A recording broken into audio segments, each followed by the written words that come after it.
Hello students, मैं doctor कविता गौतम, सह आचार्य गृह विज्ञान, राजकीय कन्या महाविद्यालय चौमू में कार्यरत हूँ। बच्चों, मैंने आपको पिछले 2 अध्यायों में बताया था गर्भकालीन विकास या जन्म पूर्व विकास को प्रभावित करने वाले कौन कौन से कारक हैं। और क्योंकि वीडियो व्याख्यान लंबा हो रहा था तो मैंने इसको टुकड़ों में बांट दिया है और आज हम इसका अंतिम भाग करने जा रहे हैं। आज हम डिस्कस करेंगे माँ से संबंधित कुछ अन्य कारक जिनका गर्भस्थ शिशु के ऊपर प्रभाव पड़ता है। इनमें सबसे महत्वपूर्ण है पोषण। संपूर्ण जीवन काल में हमारा विकास कभी भी इतनी तीव्र गति से नहीं होता जितना कि गर्भ के अंदर होता है। आप सोचिए, एक कोशिका से पूरा 9 माह में जब वो जन्म लेता है शिशु, तो पूरा उसका शरीर का विकास हो रहा होता है मात्र एक कोशिका से। तो कितनी तेज गति से विकास हुआ है। और ये विकास किस पर निर्भर करेगा? उसको पोषण कैसा मिल रहा है। और पोषण के लिए बालक को पोषण कहाँ से मिलेगा? माँ से मिलेगा। तो अगर माँ ही कुपोषित होगी तो बालक को उचित पोषण नहीं मिल पाएगा। इसलिए माँ का जो आहार है वो बहुत महत्वपूर्ण होता है। इसीलिए हमारे मीडिया पे लगातार दिखाया जाता है कि माँ को संतुलित आहार देना चाहिए। और कारकों की तरह पोषण पर भी संवेदी काल की धारणा पूरी तरह से लागू होती है। मतलब अगर माँ पहले से कुपोषित है तो उसमें गर्भ संबंधी बहुत सारी समस्याएं उत्पन्न होने की पूरी संभावना है। अगर पिंडावस्था के दौरान उसका नहीं हुआ है, सही ढंग से पोषण नहीं मिला है, तो उसमें काफ़ी सारी विकृतियां, विशेष रूप से मानसिक विकृतियां होने की पूरी संभावना होती है। इसका अध्ययन करने के लिए द्वितीय विश्व युद्ध के दौरान नीदरलैंड में भीषण अकाल पड़ा। और जब अकाल पड़ा तो वैज्ञानिकों को यह अवसर मिल गया कि पोषण के अभाव का प्रभाव शिशु के ऊपर देख सकें।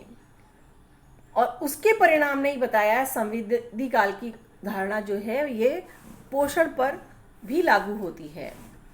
जिन स्त्रियों को गर्भावस्था के प्रथम चरण मतलब प्रथम 3 माह के दौरान अकाल का सामना करना पड़ा, उनमें से अधिकांश का गर्भपात हो गया। और जिनके शिशु हुए उन्हें गंभीर शारीरिक विकार थे। जिन स्त्रियों का पहले 3 माह निकल चुके थे उनके शिशु का जन्म भार कम था और खोपड़ी का आकार भी कम था। मतलब हमारा पिंडावस्था वाला समय निकल चुका था 3 माह के अंदर, तो उसका इतना भीषण प्रभाव नहीं हुआ।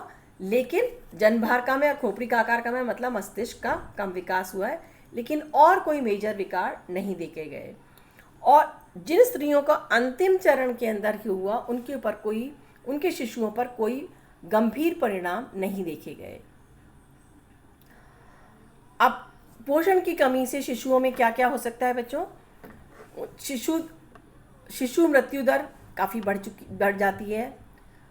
अपरिपक्व शिशु पैदा होते हैं, मतलब समय से पूर्व पैदा हो जाते हैं। और उनमें मंद बुद्धि जैसी जटिलताएं भी पाई जाती हैं। अब इसका अध्ययन कैसे किया गया? जिन कुपोषित स्त्रियों के गर्भपात हो गया था, उनके जो भ्रूण बाहर निकल गया गर्भपात में, उनके भ्रूण का अध्ययन करने पर पता चला कि मस्तिष्क कोशिकाओं की संख्या काफ़ी कम थी और उनके मस्तिष्क का कुल भार सामान्य से 36% कम पाया गया। तो इस अध्ययन से पता चला कि पोषण कितना महत्वपूर्ण होता है। आप ये चित्र में देखिए बच्चों कि जो गंभीर रूप से कुपोषित माँ होती है उनके शिशु जन्म लेने के बाद स्वयं भी कुपोषित होते हैं। और देखिए आपको चित्र में स्पष्ट दिखेगा। फिर गर्भकाल में जिन शिशुओं ने कुपोषण झेल लिया, ठीक है, उसके बाद उनका जन्म हो गया, तो वो जन्म के समय से ही जन्मजात उनमें बहुत सी गंभीर समस्याएं होती हैं। इनकी प्रतिरोधक क्षमता काफ़ी कम होती है। इसकी वजह से उनको बार बार कोई भी बीमारी हो जाती है। ये चिड़चिड़े होते हैं, वातावरण के प्रति उदासीन होते हैं, बिल्कुल अपने आप में गुम चुपचाप पड़े रहने वाले। और जब ये रोते हैं तो इतनी तीखी आवाज़ निकालते हैं कि कि जो इनके आसपास इनकी देखभाल करने वाले लोग हैं वो इनसे विमुख हो जाते हैं। फीटल अल्कोहल सिंड्रोम में भी बेटा यही होता है, जो मद्यपान से ग्रस्त होती है उनकी शिशु भी इतने ही तीखी आवाज़ में रोते हैं। तो जब बच्चा बहुत चिड़चिड़ा सा हर वक्त री री री करने वाला होता है तो कोई उसको प्यार भी नहीं करता है, तो उसका और गंभीर नकारात्मक परिणाम उसके साथ जुड़ जाते हैं। इसके अलावा कुपोषण के कारण कुछ और जटिलताएं भी हो जाती हैं, जैसे केंद्रीय स्नायु तंत्र में सही ढंग से विकास नहीं हो पाता है। मतलब हमारा मस्तिष्क जो होता है वो पूरे शरीर को नियंत्रित करता है, तो मस्तिष्क ही अगर ढंग से नहीं होगा तो हमारे नर्व्स वगैरह जो हैं, जो मस्तिष्क से हमारे मैसेजेस को या प्रवाह को, जैसे हम लोग मस्तिष्क आदेश देता है तब हम हाथ हिला रहे हैं, उंगली को अपने कोई भी गतिविधि कर सकते हैं। मस्तिष्क ये स्नायु तंत्र कमज़ोर होने पर ये काम सही ढंग से नहीं हो पाते। आदेश देने का और मस्तिष्क तक संकेत पहुंचाने का कार्य स्पष्ट ढंग से नहीं हो पाता है। इसके अलावा इनकी मस्तिष्क कोशिकाएं बहुत ही कम होती हैं, जिसकी वजह से इनका बौद्धिक स्तर भी कम होता है और इनका गत्यात्मक विकास भी उसमें भी कुछ ना कुछ कमी पाई जा सकती है।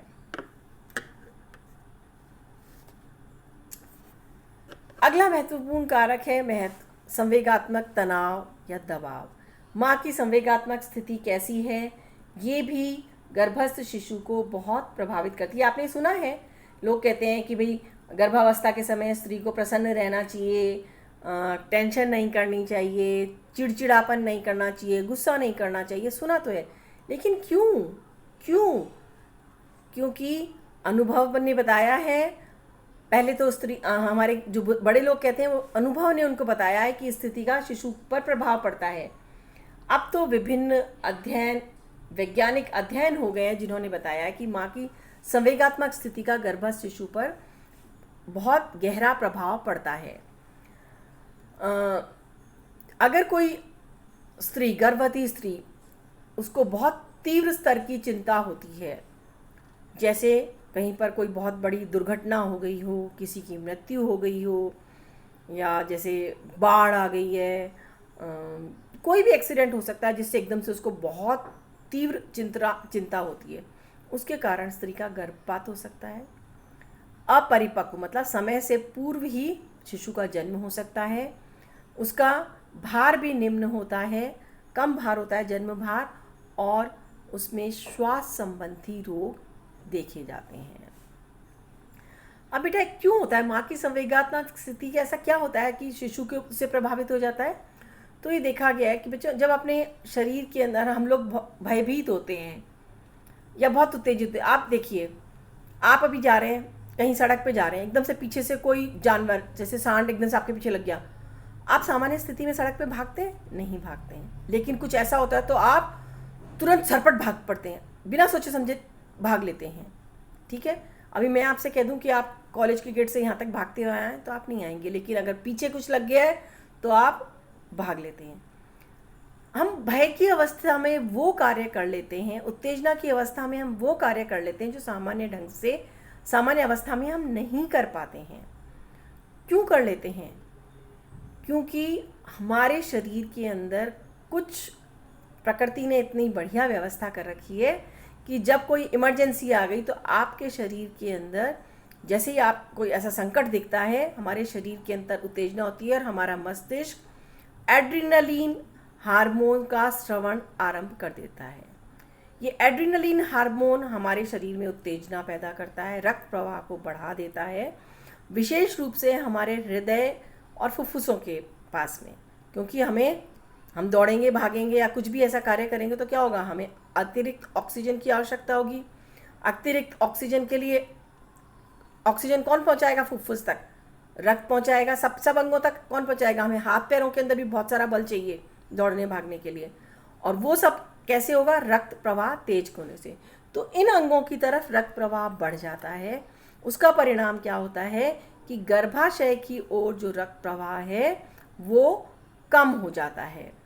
और गर्भाशय में रक्त प्रवाह कम होने का परिणाम क्या होगा बच्चों? कि माँ को गर्भस्थ शिशु को ऑक्सीजन और पोषक तत्वों जो मिल रहे हैं उनमें कटौती हो जाएगी। तो इस वजह से गर्भस्थ शिशु पर अब कोई माँ, अगर ये तो कभी कभार की बात कर रही हूँ जो मैं आपसे कर रही हूँ, अगर कोई माँ निरंतर बहुत टेंशन में रहती है और निरंतर उसके हार्मोन्स ऐसा कार्य करेंगे तो गर्भस्थ शिशु पर प्रभाव होगा। दूसरा देखा गया है बच्चों कि जिन स्त्रियों को बहुत ज़्यादा एंजाइटी या चिंता करने की आदत होती है, उनके शिशु जन्म के बाद उनमें भी ये चिंता करने का, अत्यधिक चिंता करने का की प्रवृत्ति पाई जाती है। एक और, अभी मैंने आपको बताया कि हमारे शरीर के अंदर एड्रेनलिन का प्रभाव हो जाता है, इसकी वजह से हमारी हृदय की धड़कन बढ़ जाती है, फुफ्फुसों का वो बढ़ जाता है। अब ये प्रॉब्लम है कि ये हार्मोन जो होता है, जो एड्रेनलिन है, ये रक्त प्रवाह में मिलकर शिशु के रक्त में भी पहुंच जाता है। शिशु के रक्त में पहुंच जाएगा, उसका हृदय भी जल्दी जल्दी धड़कने लग जाएगा, उसके फुफ्फुस भी जल्दी जल्दी वो करेंगे, लेकिन उसको ऑक्सीजन की सप्लाई, ऑक्सीजन ज़्यादा चाहिए लेकिन उसको मिल नहीं पा रही क्योंकि माँ के खुद के अंगों की तरफ प्रभाव बढ़ गया है। तो ये सब चीज़ें मिलके शिशु के ऊपर नकारात्मक प्रभाव डालते हैं। इसीलिए कहते हैं कि गर्भवती स्त्री को तनाव में नहीं रहना चाहिए, और ये जिम्मेदारी केवल स्त्री की नहीं है, उसके आसपास परिवार में जो भी लोग रह रहे हैं उन्हें भी इस बात का ध्यान रखना चाहिए। अगला महत्वपूर्ण कारक है बेटा माँ की आयु। वैज्ञानिकों ने बताया है कि गर्भ धारण के लिए सबसे आदर्श आयु है 20 वर्ष से लेकर 35 वर्ष तक की आयु। आदर्श रूप से स्त्री का प्रजनन काल सबसे बढ़िया, बिना किसी संकट के, कम से कम कठिनाइयों वाला होता है 20 से लेकर 35 वर्ष तक का। लेकिन अब आजकल क्या हो गया है कि अधिकांश लड़कियां जो हैं वो भी अब कैरियर ओरिएंटेड हो गई हैं। तो जब तक उनका कैरियर नहीं, पहले पढ़ाई में लगी रहती हैं, फिर कैरियर बनाने में लगी रहती हैं, नौकरी करती हैं, और इस तरह से करके उनकी विवाह की उम्र काफ़ी आगे बढ़ जाती है। ये विशेष रूप से शहरी क्षेत्रों में ज़्यादा देखने को मिल रहा है। तो 30 वर्ष तक तो लड़कियां शादी नहीं करती हैं और उसके बाद फिर उनका गर्भधारण वगैरह का समय होता है। तो देखा गया है कि वैसे तो आजकल चिकित्सा विज्ञान ने इतनी प्रगति कर ली है कि अगर उचित देखरेख की जाए, सही ढंग से उनका ध्यान रखा जाए तो कोई गंभीर समस्या नहीं देखी जाती है। लेकिन ये भी देखा गया है कि अगर बहुत अधिक आयु होती है तो जितनी अधिक आयु होती है गर्भावस्था के दौरान स्वास्थ्य समस्याएं भी उतनी ही बढ़ती जाती है। वैसे ही देखिए बेटा, जब आयु बढ़ती जाती है तो लोगों के बीपी की प्रॉब्लम, किसी को डायबिटीज़ की प्रॉब्लम, ये सब प्रॉब्लम्स बढ़ने लग जाती है। अब ज़्यादा आयु के अंदर करते हैं तो ये समस्याओं की होने की संभावना अधिक होती है। और दूसरा, प्रसव में कठिनाई होती है, एक सामान्य प्रसव होने की संभावना कम हो जाती है। इसके अलावा देखा गया है कि 40 वर्ष के पश्चात शिशुओं में क्रोमोसोम संबंधी विकार हो सकते हैं। इसमें पिता की आयु भी, अगर देखा गया है कि पिता की आयु अधिक थी तो उनके बच्चों में डाउन सिंड्रोम की संभावना ज़्यादा देखी जाती है। जो मैंने आपको पूर्व अध्याय में बताया था कि क्रोमोसोम संबंधी विकार जो हैं वो उसमें हो सकते हैं। और इसके अलावा कम आयु में, जैसे कम आयु से मतलब है, सरकार ने तो कह रहा है कि 18 वर्ष से पहले लड़की का विवाह नहीं होना चाहिए, इसीलिए कहा है।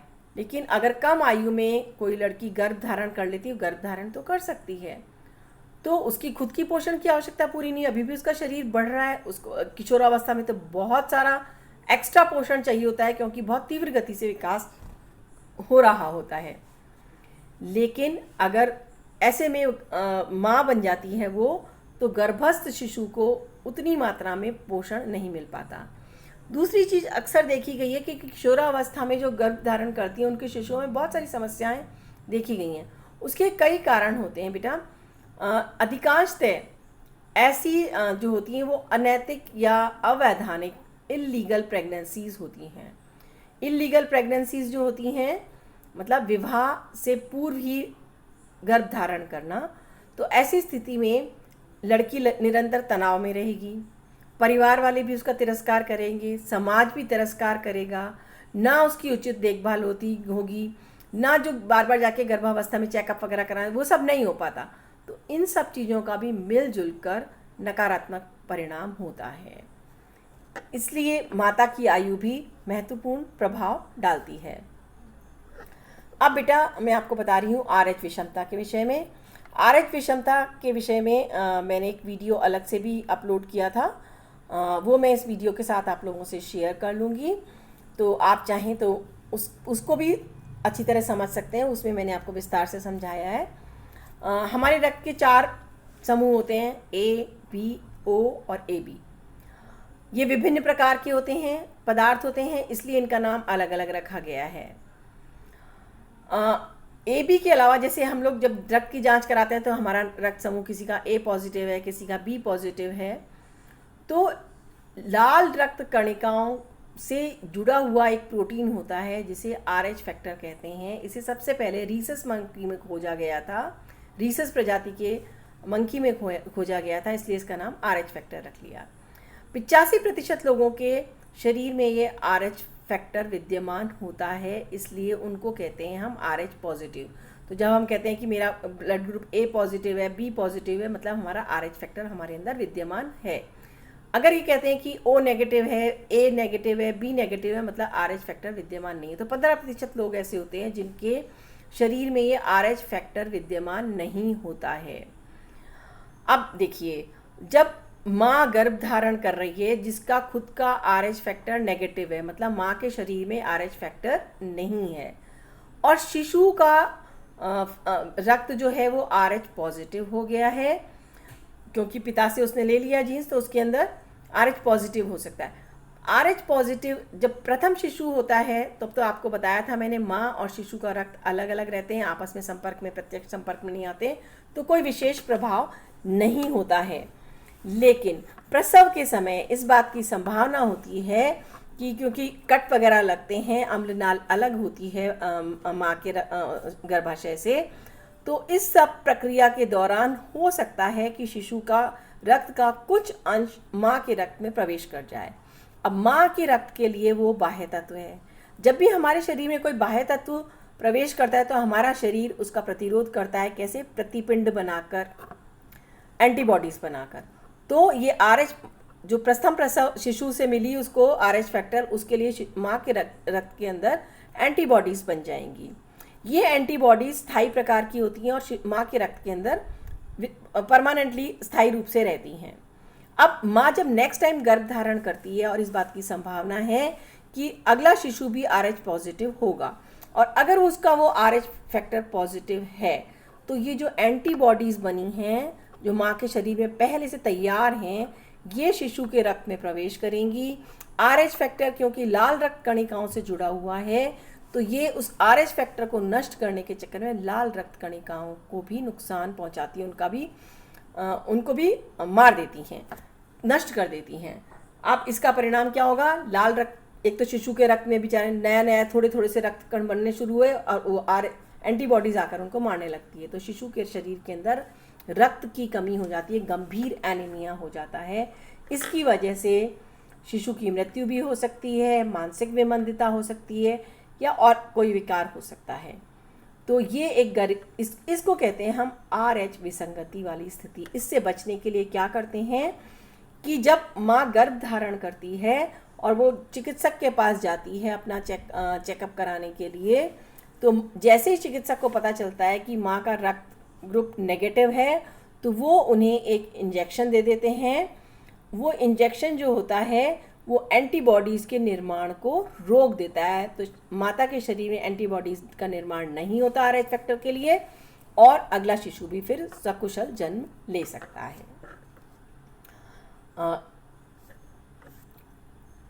इसके अलावा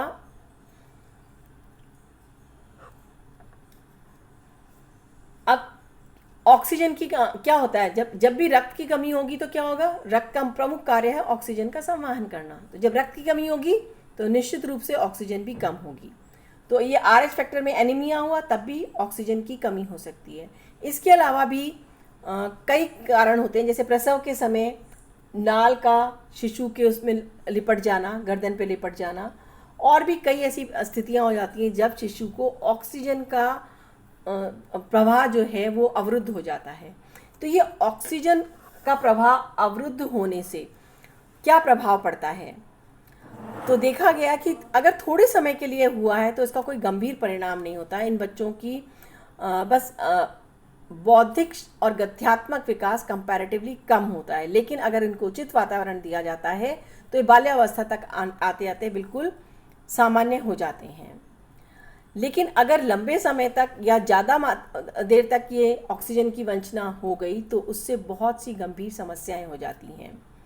देखा गया है कि गर्भकाल की पूर्व जैसे सामान्य अवस्था से 9 माह के 6 सप्ताह पहले अगर शिशु का जन्म हो जाता है तो उसमें ये हाइलिन मेम्ब्रेन रोग, ये क्या रोग होता है, इसकी वजह से फेफड़ों में अविकसित रह जाते हैं और शिशु को श्वास लेने में दिक्कत होती है।